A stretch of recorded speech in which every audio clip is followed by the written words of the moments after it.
किसान, बदलते भारत की शान। इस कार्यक्रम के प्रायोजक हैं IIT कानपुर। डीडी किसान, बदलते भारत की शान।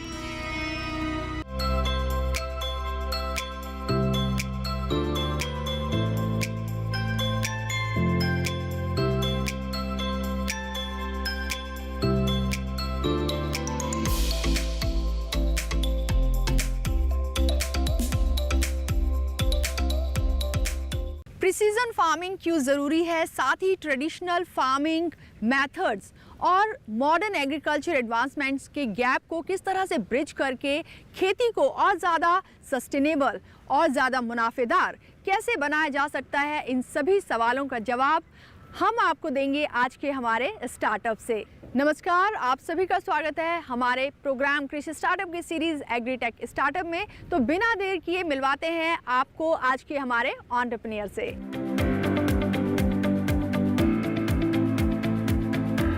मैं हूं अमित कुमार श्रीवास्तव, मैं कानपुर से हूं और मैं सृजन AI का को-फाउंडर हूं।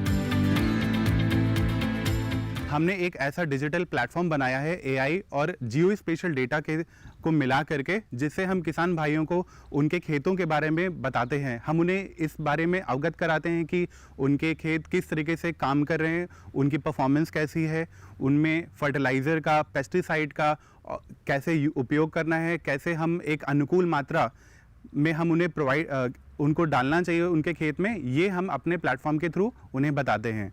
अमित जी, आपका बहुत बहुत स्वागत है हमारे प्रोग्राम कृषि स्टार्टअप में। तो सबसे पहले आपसे यही जानना चाहेंगे कि सृजन AI है क्या और ये किस तरह से किसानों की मदद करता है? सृजन AI एक ऐसा डिजिटल प्लेटफॉर्म हमने बनाया है जिसके द्वारा हम किसान भाइयों को ये बताते हैं कि उनके खेतों की परफॉर्मेंस कैसी है।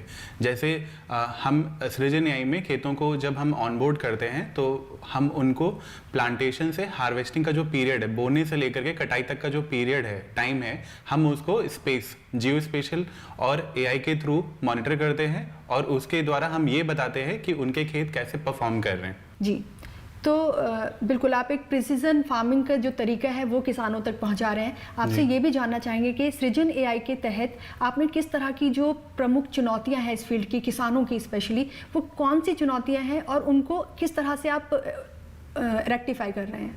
तो आप जैसे किसी भी किसान से आज के टाइम पर आप बात करते हैं, आप उनसे पूछते हैं, अगर उनके पास 1 एकड़ 2 एकड़ या कितना भी एकड़ उनके पास खेत है, अगर आप उनसे पूछते हैं कि आपके खेत की पैदावार कितनी है और वो एक अमाउंट बताते हैं कि मेरा जो 1 एकड़ का खेत है उससे 100 टन प्रोड्यूस होता है, ठीक है। अभी क्या ये जो 100 टन का जो एक नंबर है, क्या वो एक आदर्श, क्या एक ये आइडियल नंबर है जो उसकी खेत से पैदावार हो सकती है? नहीं। आज के टाइम पे जो भी हम लोग फार्म्स देखते हैं, खेत देखते हैं, वो 60-70% से ज़्यादा यील्ड प्रोड्यूस नहीं करते। इसके लिए प्रमुख जो चुनौतियों की अगर हम लोग बात करते हैं वो है कि अनप्रिडिक्टेबल, मतलब कभी भी कोई भी मौसम हो जाता है, बारिश हो जाती है, ह्यूमिडिटी बढ़ जाती है, वेदर चेंज होता रहता है, जिसकी वजह से प्रॉब्लम्स बढ़ती हैं। या फिर जो हमारे पारंपरिक तरीके हैं खेती को करने के, उसमें कई बार जिन किसान भाइयों के खेत बहुत बड़े होते हैं उनको समय रहते पता नहीं चल पाता है कि पेस्ट लग गया है, कीड़े लग गए हैं खेतों में, और जो फर्टिलाइजर यूज करते हैं, अभी अगर हमें मिट्टी के बारे में पता नहीं है, जैसे कि मिट्टी में पोषक तत्वों की क्या कमी है या कौन सा ऐसा पोषक तत्व है जो हमको खेतों में डालना है, जिनकी ज़रूरत है, तो वो चीज़ें समय रहते पता नहीं चलती। तो हम सृजन AI के द्वारा, हम जियो स्पेशल और AI के द्वारा हम उन चीज़ों का विश्लेषण करके हम किसान भाइयों को ये बताते हैं कि सॉइल जो मिट्टी है उसमें किन पोषक तत्वों की कमी है, उसमें जो जैविक कार्बन है वो कितना होना चाहिए, कितना है। तो उसके द्वारा हम ये बताते हैं कि एक आइडियल जो फर्टिलाइजर हो सकता है वो क्या होना चाहिए, कैसा होना चाहिए।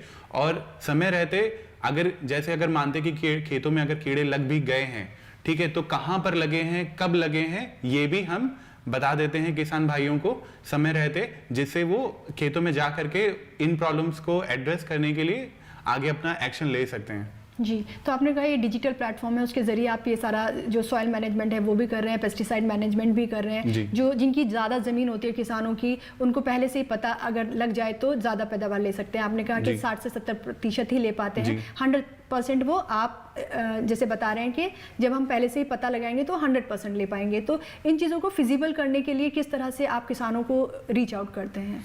ओके, सबसे पहले तो जैसे गवर्नमेंट यहाँ सरकार द्वारा बहुत सारे इनिशिएटिव लिए गए हैं, जैसे नाबार्ड के हैं और भी फार्मर प्रोड्यूसर्स ऑर्गेनाइजेशंस बनाई गई हैं, जहाँ पर बहुत सारे किसान इन एफपीओ के द्वारा जुड़े रहते हैं, जिनके थ्रू हम अभी उनके द्वारा हम किसान भाइयों तक पहुंचते हैं, जहां पर हम उनको बताते हैं कि जो भी वो खेती के तरीके अपना रहे हैं आज के टाइम पे, उसको हम स्मार्ट तरीके से कैसे कर सकते हैं।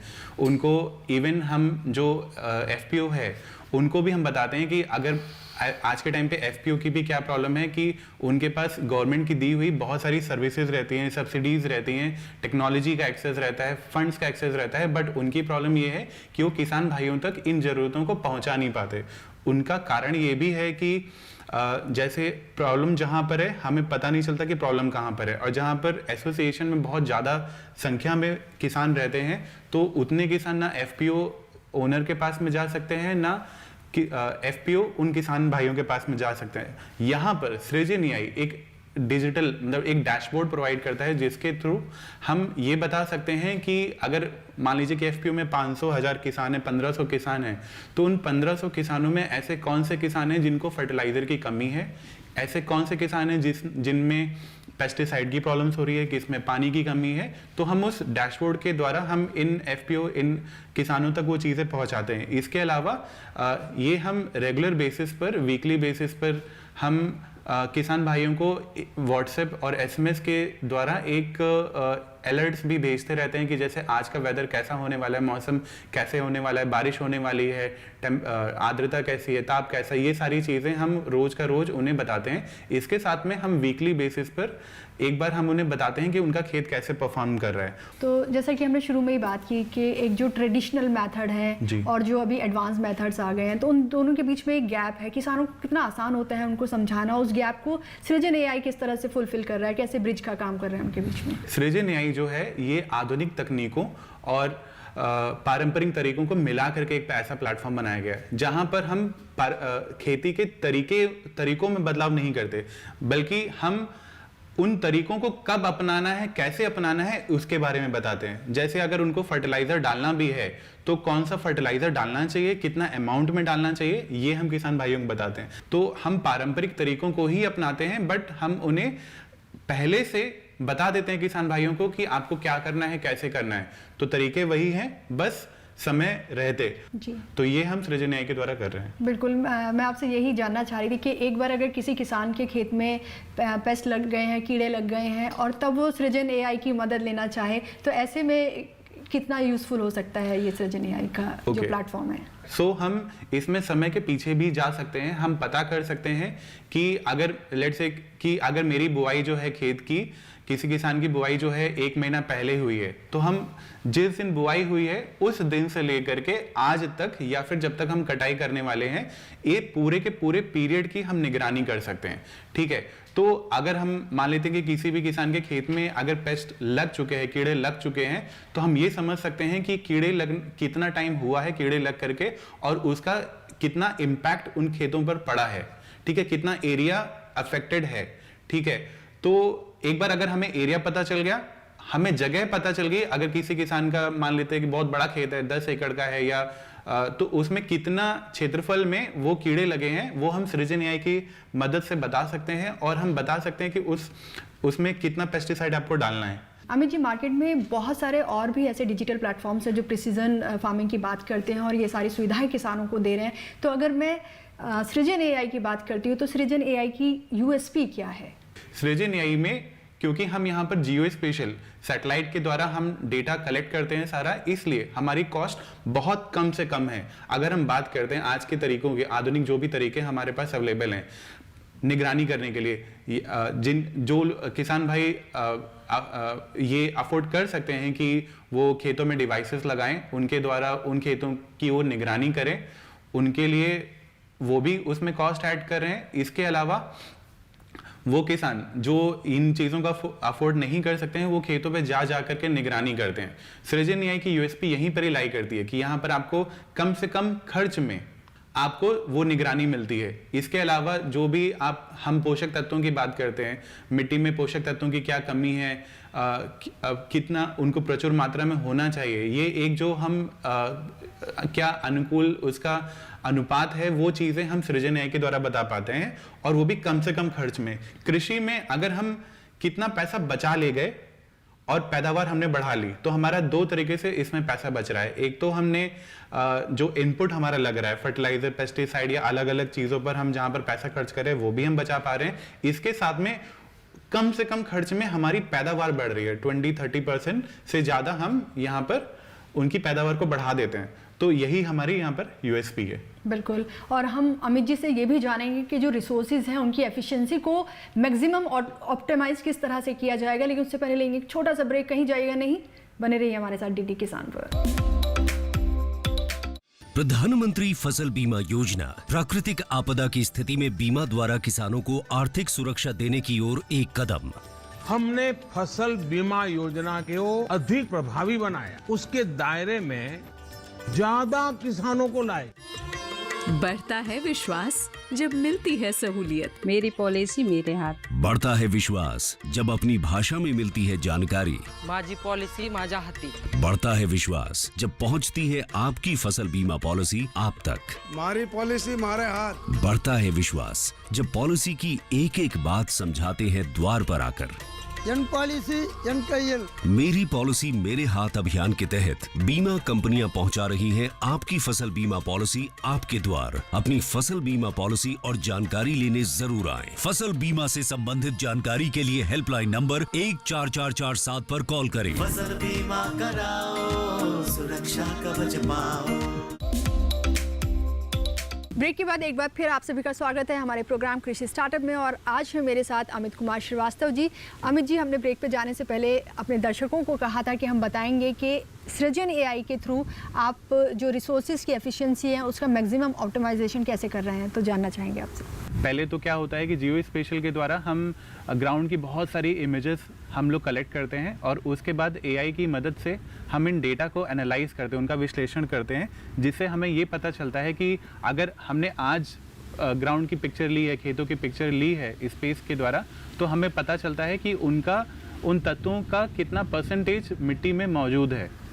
ठीक है, एक बार हमें ये तत्वों के बारे में पता चल गया, तो उसके बेसिस पर अब हम फसल के हिसाब से, अगर हम पैडी कर रहे हैं या फिर हम गेहूं कर रहे हैं या फिर हम कोई भी और फसल कर रहे हैं, तो हमें ये पता होता है, हमारे पास ऐसा बहुत सारा डेटा अवेलेबल है जिसके द्वारा हमें ये पता चलता है कि उस पर्टिकुलर फसल को कितने पोषक तत्व की कितनी मात्रा की ज़रूरत है। इसके बेसिस पर हम सृजन AI के द्वारा हम किसानों को ये बताते हैं कि उनके खेतों में किन पोषक तत्वों की कमी है, उनको कितना डालना चाहिए, और उनका क्षेत्रफल के हिसाब से कितने लीटर पर हेक्टेयर, इस तरीके से हम उनको उसकी मात्रा बताते हैं। जब हम स्पेस से हम मॉनिटर करते हैं तो मिट्टी की नमी कितनी है, प्लांट में वाटर स्ट्रेस कितना है, उसके द्वारा हमें ये पता चलता है कि जो सॉइल का मॉइस्चर है वो एक ऑप्टिमम लेवल पर है या नहीं है।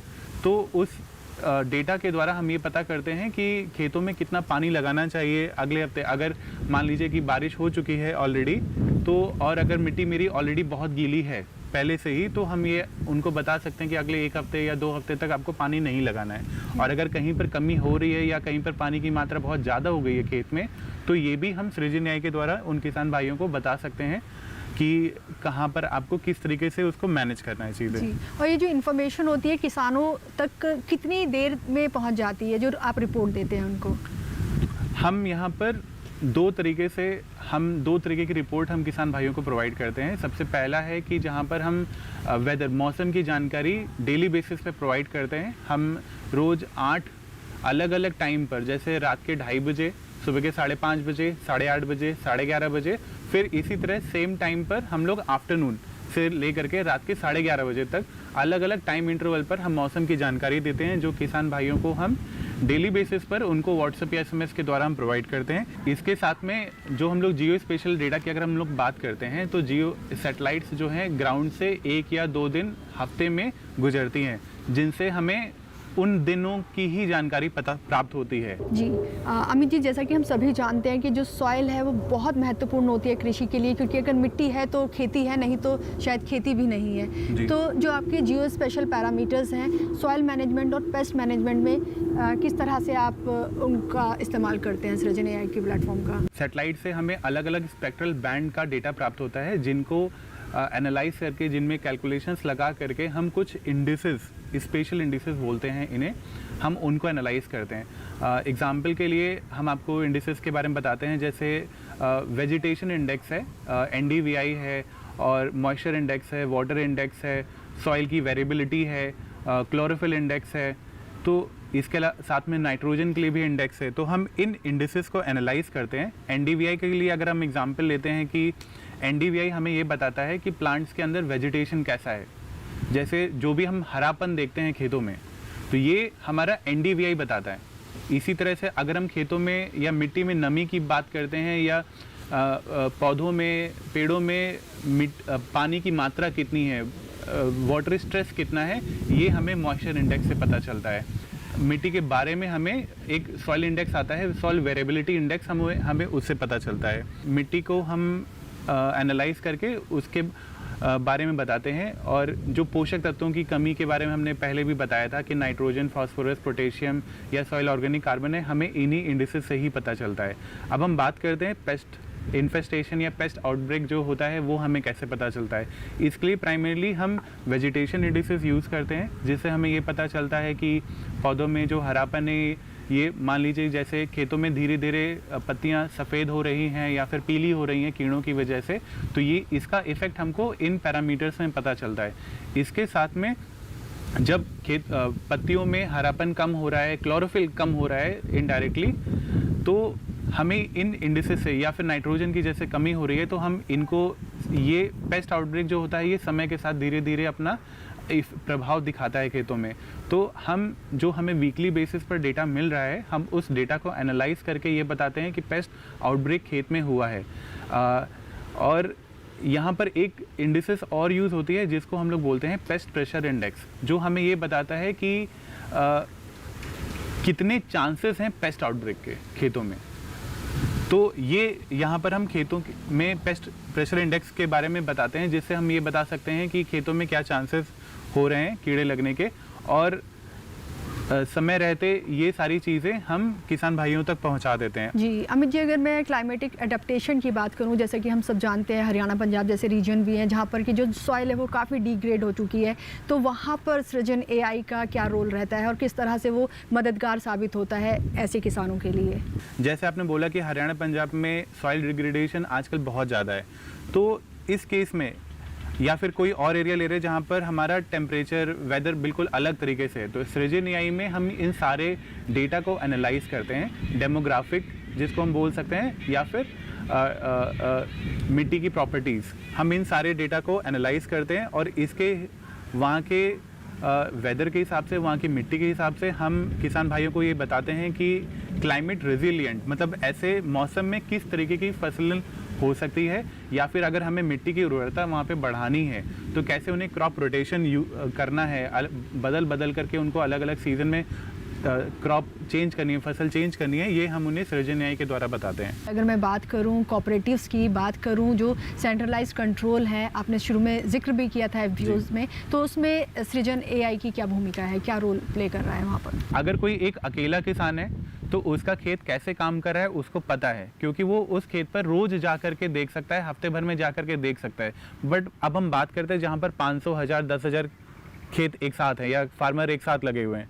अब अलग अलग किसानों को बताने की जगह हम आपको एक ही प्लेटफॉर्म पर, एक ही डिजिटल डैशबोर्ड में, एक ही जगह हम आपको बता दे रहे हैं कि आपके 500,000 खेतों में या 500,000 एकड़ में किन खेतों में पानी की कमी है, किन खेतों में नाइट्रोजन की कमी है, किन खेतों में पेस्ट आउटब्रेक हो रहा है, किन खेतों में क्या प्रॉब्लम है। ये इन्फॉर्मेशन आपको सही तरीके से, सही समय पर हम आपको बताते हैं। हमारा जो सिस्टम है, हमारा जो प्लेटफॉर्म है, ये किसान भाइयों को डायरेक्टली, जब भी कोई अलर्ट आता है, कोई भी प्रॉब्लम आती है, तो ये किसान भाइयों को अपने आप ही SMS के थ्रू, व्हाट्सएप के थ्रू इन्फॉर्मेशन भेज देता है, अलर्ट भेज देता है कि उनके खेतों में क्या प्रॉब्लम है। और जो सेंट्रलाइज्ड कंट्रोल है, मतलब हम एक जगह बैठ करके देख पा रहे हैं उन 500,000 किसानों के साथ में क्या हो रहा है, उनके खेतों में किस तरीके से चीज़ें काम कर रही है। तो सारी चीज़ें एक ही डैशबोर्ड में हम मैनेज कर सकते हैं। अमित जी, आप बात कर रहे हैं जियो स्पेशल की, AI की, तो ये जो तकनीकें हैं किसानों को तो फ़ायदा पहुंचाई रही हैं कि अच्छी पैदावार के लिए। अगर मैं मार्केट पे इनके इम्पैक्ट की बात करती हूँ तो मार्केट पे किस तरह का इम्पैक्ट आ रहा है? मार्केट में उसका क्या इम्पैक्ट होता है, तो इसके लिए हमने बहुत सारी पार्टनरशिप्स करके रखी हैं अलग अलग कंपनी से, जो मार्केट में उनका अच्छा खासा कनेक्शन है, जो ये पैदावार बढ़ रही है। तो हम इन किसान भाइयों को हम मार्केट लिंकेज भी प्रोवाइड करते हैं, जिसके इन पार्टनरशिप के थ्रू जिनसे जितनी ज़्यादा किसान भाइयों की पैदावार बढ़ेगी उतनी ज़्यादा उनको उसकी इनकम मिल सकती है डायरेक्टली। हार्वेस्टिंग होने के बाद में फसल तैयार है, कट चुकी है, अभी मार्केट में पहुंचाना है, तो सृजन AI के द्वारा हमें ये भी पता चलता है कि हमें कितना क्विंटल या कितने टन अनाज को हमें मार्केट में पहुंचाना है। तो ये लॉजिस्टिक कंट्रोल या लॉजिस्टिक मैनेजमेंट भी हम सृजन AI के द्वारा बता सकते हैं। कहीं ना कहीं जब आप मार्केट की बात करते हैं तो एक जो आम आदमी है उसको भी सीधा सीधा इसका फ़ायदा मिल ही रहा होगा, क्योंकि जब हमें ये पता है कि डिमांड और सप्लाई के बीच का जो गैप है जब हमें समझ में आ जाता है, तो शायद वो जब हम महंगाई की बात करते हैं वो भी कहीं ना कहीं कंट्रोल होती दिखती है। जब लागत किसान भाइयों की कम होगी, पैदावार ज़्यादा होगी, तो कहीं ना कहीं डिमांड और सप्लाई के बीच में बैलेंस इस्टेब्लिश होगा, बैलेंस आएगा, जिसकी वजह से मार्केट में मिलने वाले फलों सब्जियों के दाम नीचे जाएंगे। बिल्कुल, न सिर्फ किसानों की जो पैदावार में लागत है वो कम होती नज़र आती है, बल्कि जो एक आम आदमी है उसकी भी जो पॉकेट पे भार है वो भी कम होता नज़र आता है। अमित जी से बातचीत जारी रखेंगे, लेकिन उससे पहले रुकेंगे एक और छोटे से ब्रेक के लिए। कहीं जाइएगा नहीं, बने रहिए हमारे साथ DD किसान पर।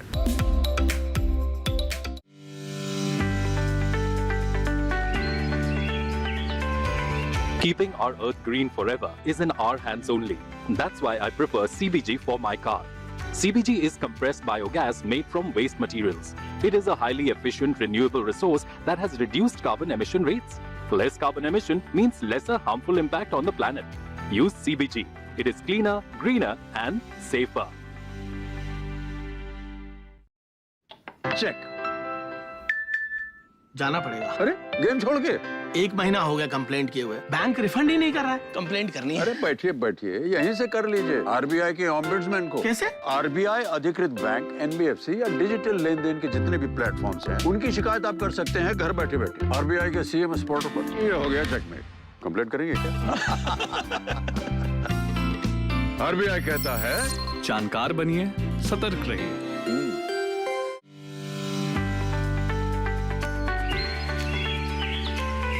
अपनी धरती को हमेशा हरा भरा रखना हमारे हाथ में ही है, इसलिए मैं अपने कार के लिए CBG ही पसंद करता हूँ। ये अपशिष्ट पदार्थों से बनी कंप्रेस्ड बायोगैस है। ये एक अत्यधिक कुशल रिन्यूएबल रिसोर्स है, जिसने कार्बन उत्सर्जन को कम कर दिया है। कम कार्बन उत्सर्जन का अर्थ है ग्रह पर कम हानिकारक प्रभाव पड़ना। CBG का उपयोग करें, ये स्वच्छ, हरा भरा और सुरक्षित है।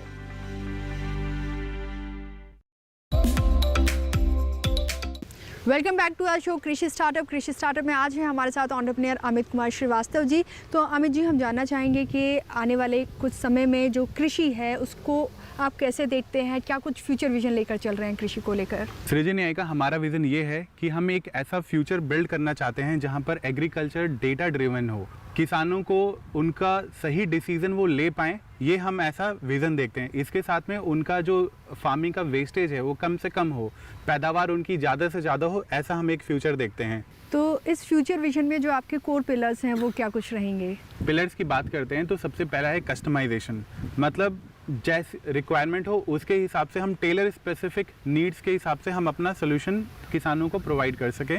इसके बाद आती है स्ट्रैटेजिक पार्टनरशिप्स, जहां पर हम ग्रास रूट लेवल की प्रॉब्लम को सॉल्व करने के लिए जो हमारे लोकल प्लेयर्स हैं, लोकल स्टेक होल्डर्स हैं, हम उनके साथ में पार्टनरशिप्स करके किसान भाइयों की हम ज़्यादा से ज़्यादा मदद कर सकें। इसके साथ में हम बात करते हैं स्केलेबिलिटी, जहाँ पर हम एडवांस टेक्नोलॉजी जो हम लोग यूज़ कर रहे हैं उसको यूज़ करके हम ग्लोबल स्केल तक भी जा सकते हैं।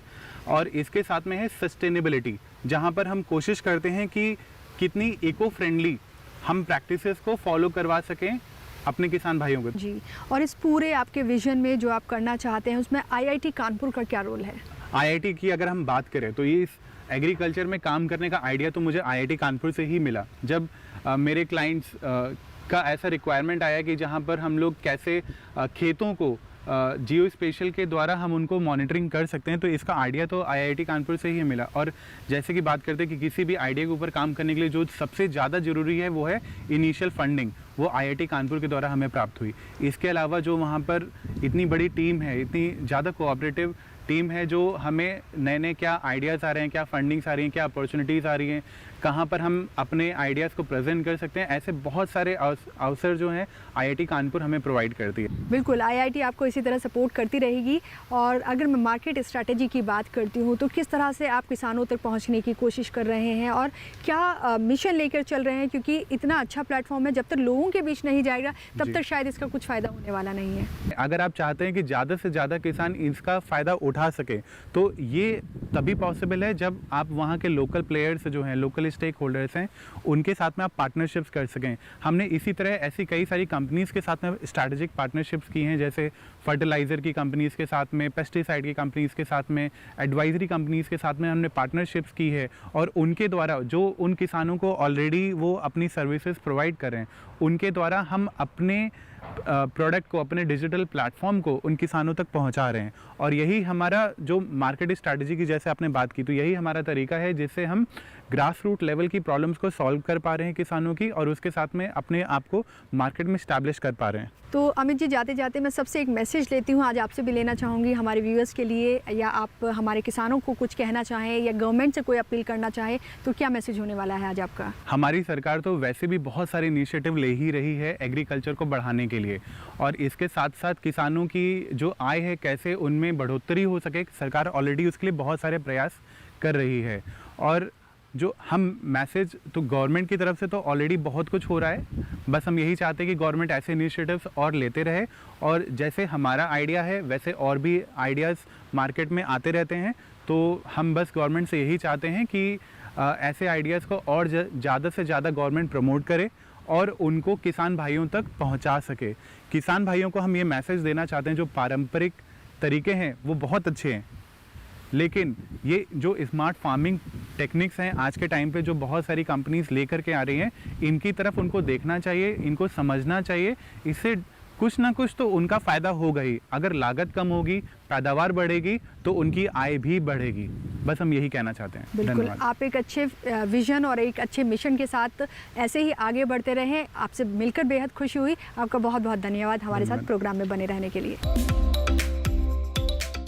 दोस्तों, हमारी एग्रीटेक स्टार्टअप सीरीज़ का मकसद यही है कि हम अपने किसान भाई बहनों तक उन सभी आधुनिक कृषि से जुड़ी हुई तकनीकों को पहुंचाएं, जिनकी मदद से वो न सिर्फ अपनी आमदनी में इजाफा कर सके, बल्कि उनका इस्तेमाल करके अपने समय और श्रम की बचत भी कर पाएं। दोस्तों, आपको ये प्रोग्राम कैसा लगा हमें बताइएगा ज़रूर। हमारी मेल ID है digital.agrikisan@gmail.com। अगले हफ्ते एक नए स्टार्टअप जर्नी को लेकर फिर हाजिर होंगे। तब तक के लिए दीजिए इजाज़त।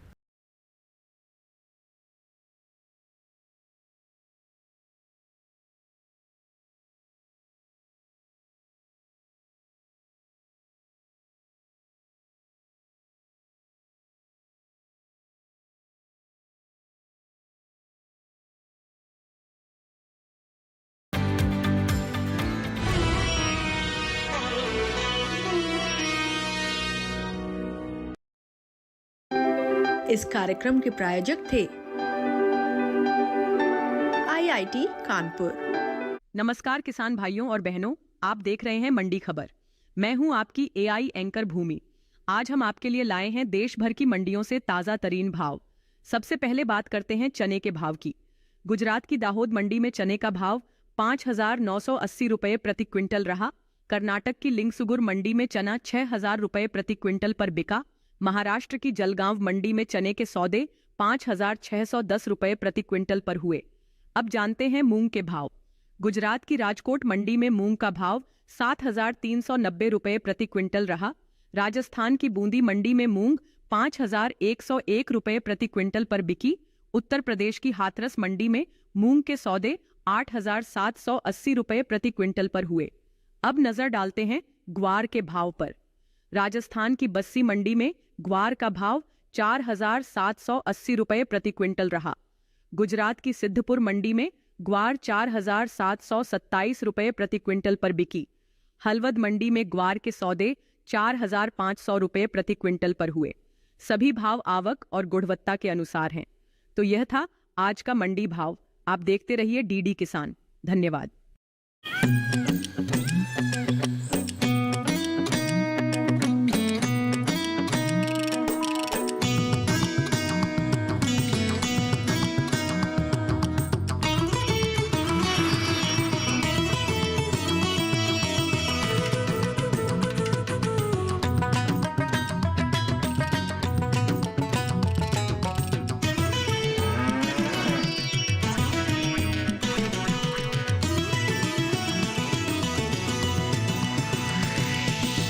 डीडी किसान, बदलते भारत की शान।